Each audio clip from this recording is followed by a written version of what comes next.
chiederò al prefetto di darmi una restituzione delle scuole dove questi ragazzi stanno andando e sarà mia cura intervenire nei confronti dei dirigenti scolastici per chiedere loro una certa attenzione e anche qualche punizione. I componenti delle baby gang che hanno terrorizzato Venezia e Mestre iniziano ad avere un nome e un cognome. In 27 sono stati identificati dalla polizia. Le indagini ora intendono appurare le singole responsabilità.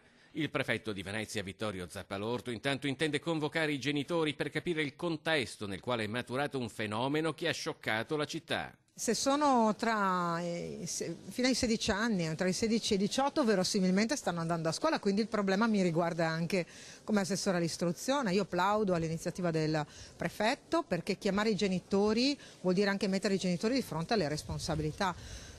I genitori spesso dicono non è mio figlio, ma magari in buona fede, però un po' più di conoscenza del proprio figlio, della propria creatura deve esserci. Cosa fa con quel telefonino, conosciamo i suoi amici, sappiamo dove naviga in rete. Forse ai giovani è stata concessa una libertà che non sempre è ben utilizzata, ma non carichiamo le scuole, dice Donazzan, di troppe responsabilità che vanno anche divise con le famiglie.